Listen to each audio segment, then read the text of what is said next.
Eu sou humano e, portanto, nada do que é humano me é estranho.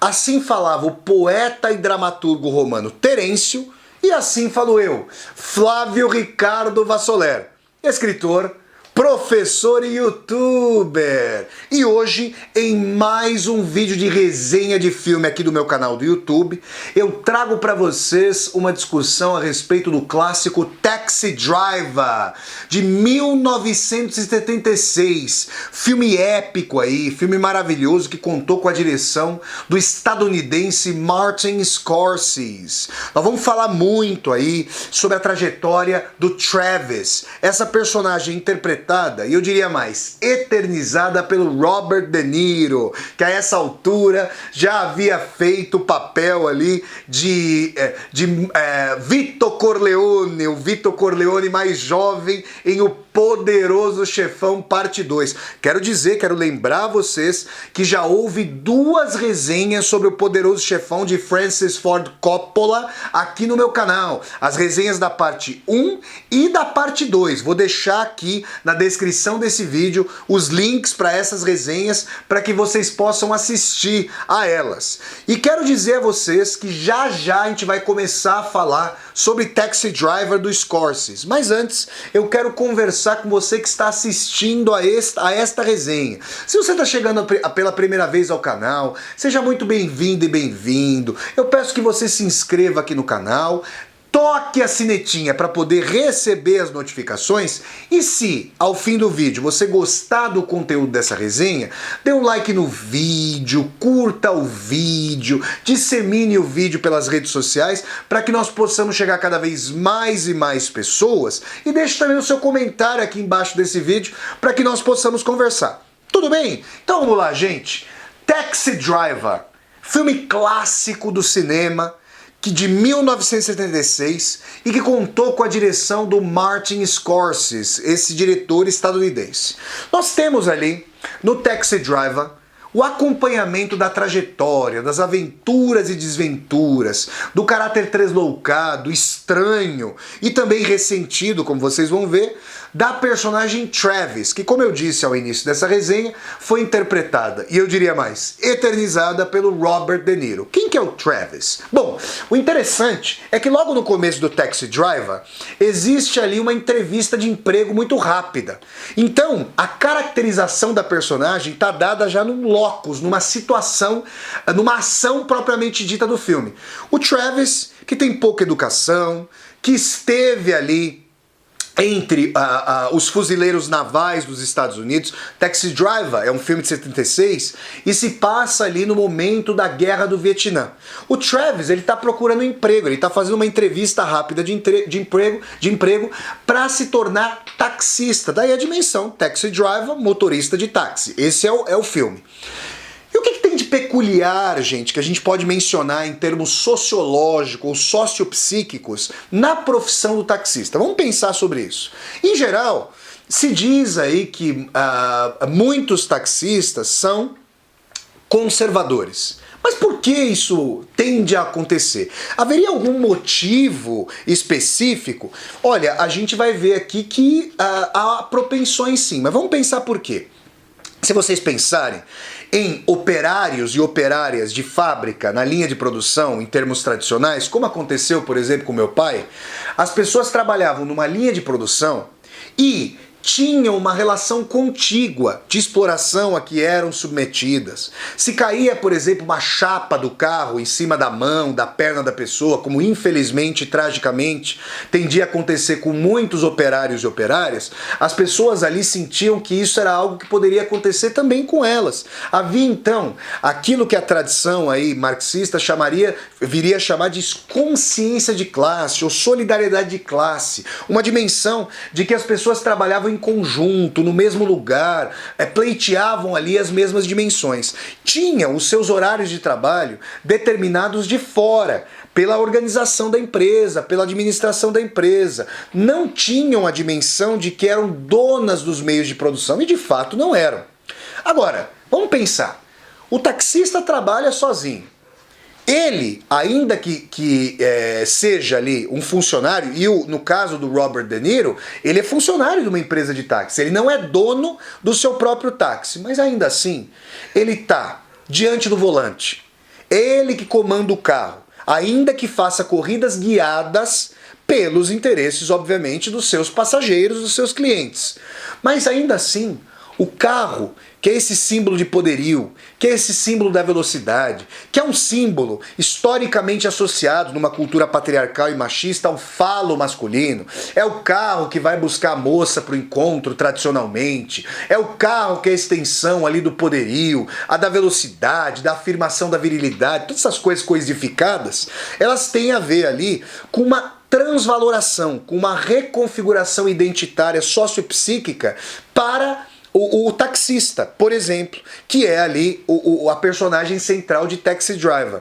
Então o taxista ele tem uma configuração que vai mesclar as dimensões de que ele, ainda que não seja um dono dos meios de produção, ele tende a se ver como alguém que tem poderio e que ao mesmo tempo é o chefe de si mesmo. Ainda que não tenha, como acontece hoje nas dimensões uberizadas e precarizadas do trabalho para milhões e milhões aí de trabalhadores e trabalhadoras pelo mundo todo, ele pode achar que faz o seu próprio trabalho, o seu próprio horário, que ganha quanto puder, que vai maximizar ali as suas possibilidades conforme trabalha mais ou menos. E aí é uma dimensão que o neoliberalismo disseminado nos últimos 40 anos, com essa dimensão privatista, com essa dimensão da mercadologização, não só das condições exteriores de trabalho, mas do próprio imaginário, dá a dimensão de que a pessoa não se vê como trabalhador, não se vê como explorado, a pessoa se vê como empreendedor.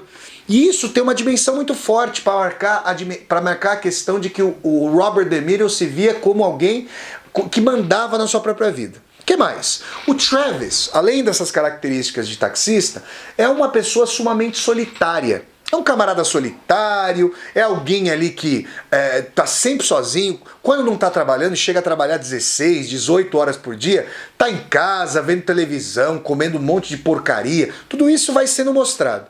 Até que ele depara com um palanque, na verdade um comitê da campanha do senador Charles Palantine a presidente dos Estados Unidos.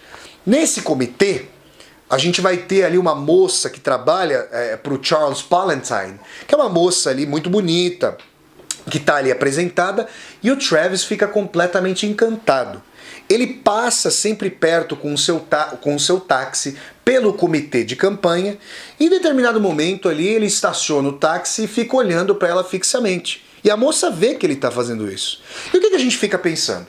Que aquela moça que, ao menos aparentemente, vem de uma outra classe social em relação ao Travis, não daria bola para ele. Isso são os estereótipos coisificados, são os arquétipos que nós temos nessa sociedade com tanta assimetria e hierarquias sociais. Mas é importante dizer que existe ali um outro funcionário do comitê de campanha que aparentemente está dando em cima da moça, está chavecando a moça e assim por diante, mas o Travis, num determinado momento, mostra uma assertividade que nós não esperaríamos dele.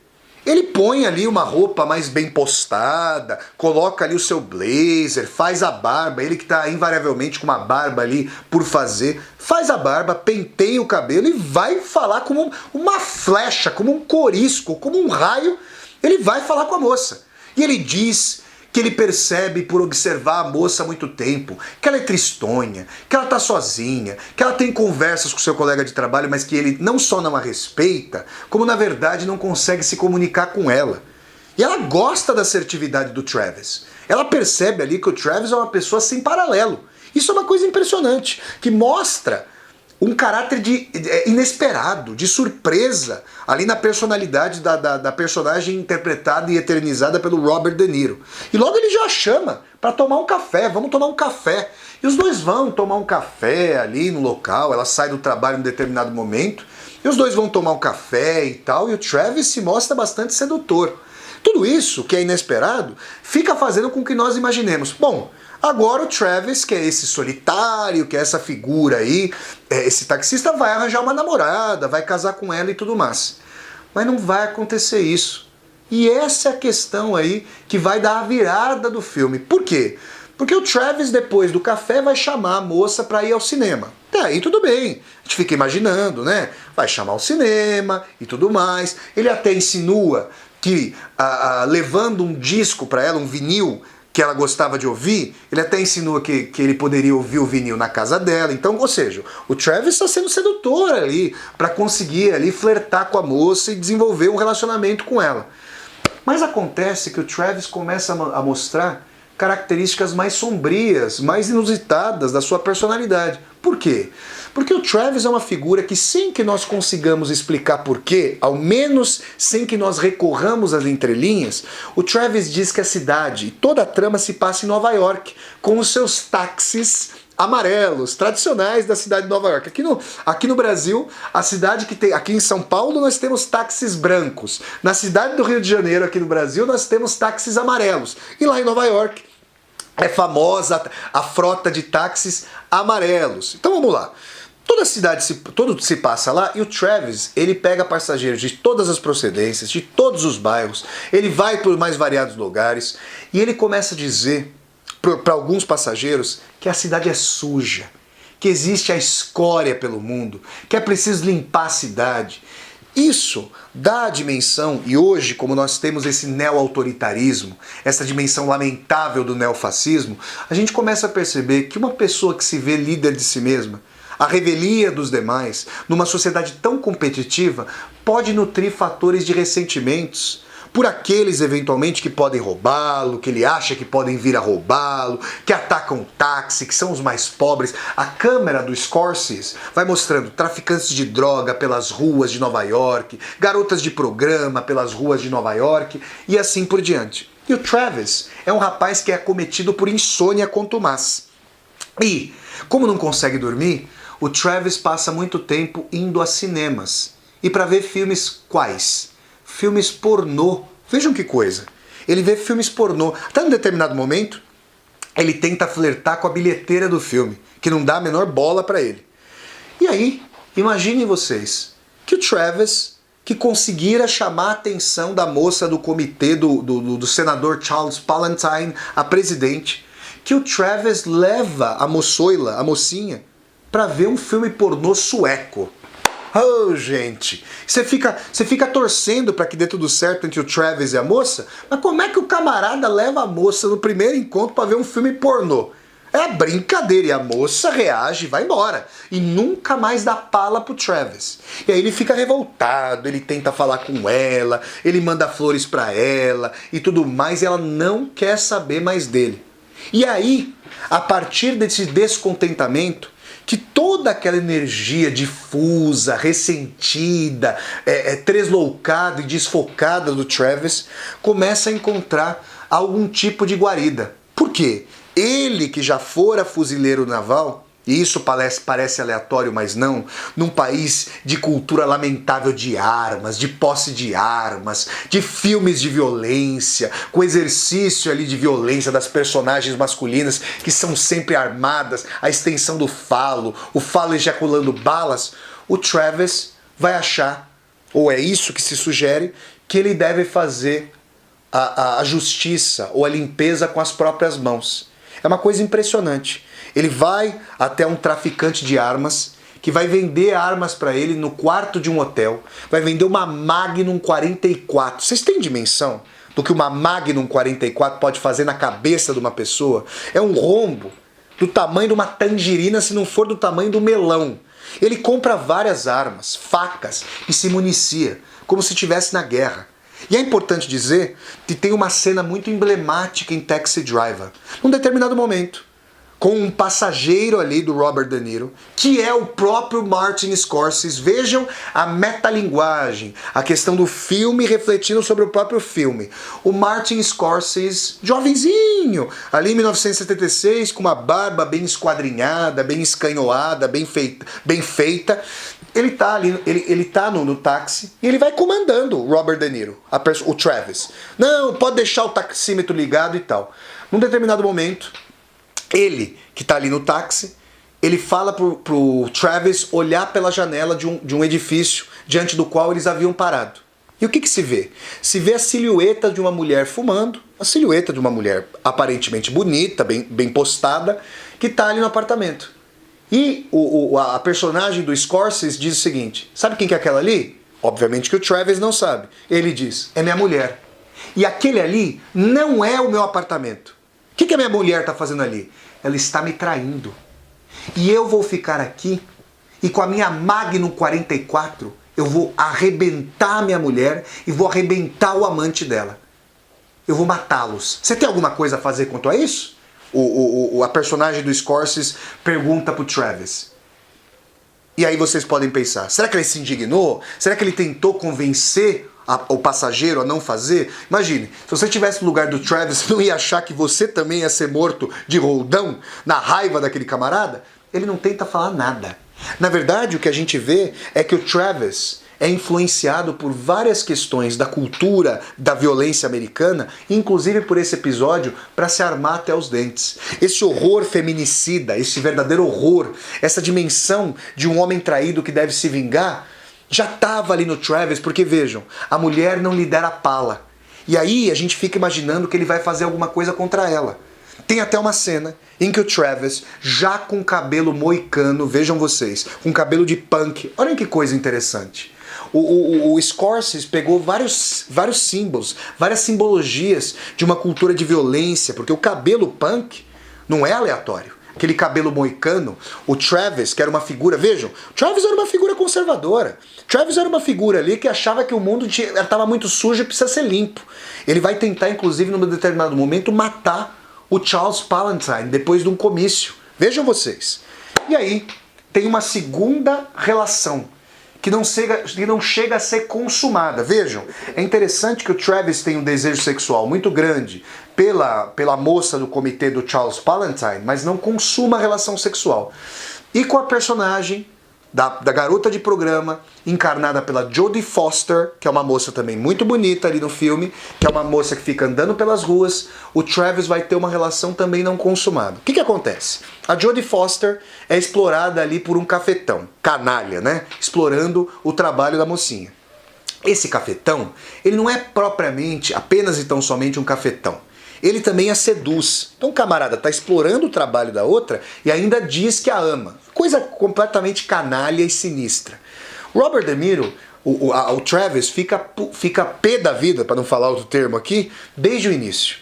E quando ele paga $20, salvo engano, para ir para o quarto com a personagem da Jodie Foster, ele vai e ele tenta fazer o catecismo para ela. Ele tenta dizer que ela não pode ficar lá, que ela vai destruir a própria vida, que o cara que o cafetão é um canalha, que ela não deve acreditar nele e que ela deve voltar a estudar e voltar para a casa dos pais. Ela fica sensibilizada. Ninguém se preocupara com ela até então.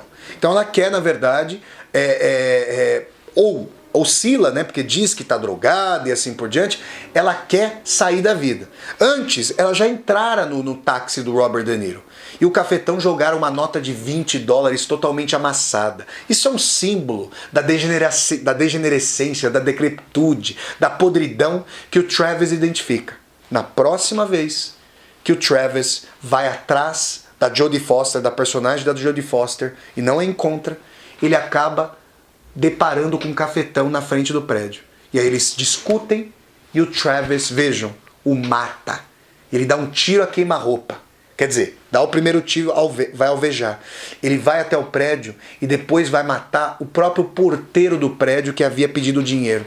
E ele encontra a Jodie Foster ali fazendo um programa com mais um cliente ali que a explora. E isso é importante porque numa cena épica de violência, num horror ali de violência, o Travis vai atirar e vai ser alvejado. Ele vai matar 3 pessoas de uma só vez. O cliente da Jodie Foster naquele momento, o porteiro do prédio que recebia o dinheiro e o próprio cafetão. E eu quero dizer a vocês que o Martin Scorsese é cirúrgico ao mostrar que existe uma associação entre o que o Travis chama de sujeira e o racismo estrutural dos Estados Unidos. Esse horror que infelizmente permanece até hoje, porque a primeira pessoa que o Travis mata, querendo fazer justiça com as próprias mãos, e quantos justiceiros com as próprias mãos, nós encontramos também na contemporaneidade brasileira, de pessoas que amarraram um ser humano num poste porque havia feito um furto. Vejam vocês, o Travis vai matar um rapaz negro que estava roubando uma loja de conveniência na qual o Travis estava. Vejam, tudo isso é mostrado, tudo isso é colocado. Então, De Niro, de maneira simbólica, de maneira metafórica, está trazendo para nós um questionamento radical da violência da sociedade americana. E está mostrando como um Travis que vai matar seres humanos para supostamente limpar a cidade e para redimir uma mocinha que então vai voltar para os seus pais, como ele é tido como um herói. Vejam vocês. E o que acontece? Aquela mesma moça do comitê de campanha do senador Charles Palantine, depois que o Travis é internado, depois que o Travis é hospitalizado, depois que o Travis, a história do Travis o transforma em um herói, depois que ele sai nos vários jornais, essa moça que não dava pala pro Travis, que o achava que depois o achou um degenerado, porque a levou para um filme pornô sueco lá e tudo mais, ela um dia vai pegar o táxi com o Travis e vai querer flertar com ele. Então tem uma reversão do destino do solitário, desse lobo solitário, desse lobo da estepe nova-iorquina, digamos assim, para usar um termo ali do romancista Hermann Hesse, mas desse ressentido, desse solitário que toma a virilidade e o poder nas próprias mãos. Vejam, eu fiz aqui nessa resenha uma contiguidade sociopsíquica da relação que o Travis tem com a sua profissão de taxista, que ainda que seja desprestigiada e tristemente desprestigiada, que é uma profissão muito importante aqui na nossa sociedade, ele tem um poderio. Se ele trabalhar mais, ele ganha mais. Ele sente que tem uma dimensão de força que falta ao operário e à operária de forma contumaz explorados. Então, gente, nós temos aqui em Taxi Driver o acompanhamento do recrudescimento da personalidade autoritária, solitária, imbuída de uma cultura de violência e ódio, de um racismo estrutural lamentável, de alguém que teve pouca escolaridade, mas ainda assim quer fazer a boa, quer, digamos, se estruturar. É o Travis que vai pensar dessa maneira e o Robert De Niro vai acompanhar, com cenas metalinguísticas como aquela do assassinato da esposa e do amante, e com a dimensão de que, ao acompanhar a trajetória desse jovem, ele vê também as dimensões da demagogia política, porque aquele Charles Palantine dizia contra a guerra do Vietnã, mas estava imbuído de uma cultura, de uma violência, de filmes que, na verdade, não só polemizavam a questão autoritária, mas muitas vezes a disseminavam. Quanto dos tiroteios nas escolas americanas, em igrejas americanas, em repartições americanas, não tão embebidos de uma cultura hollywoodiana de violência, de armas com alto poder de prestígio. Armas, não livros.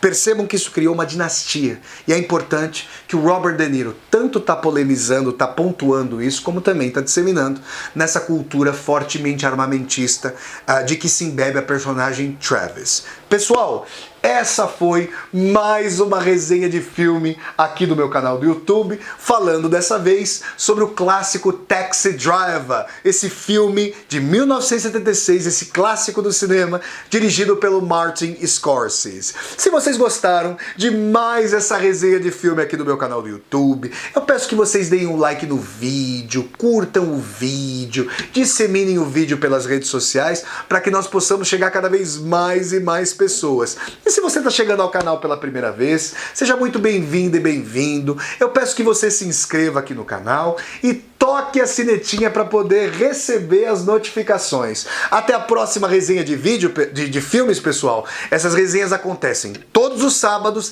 às 10 horas da manhã. Até a próxima então, gente. Tchau, tchau.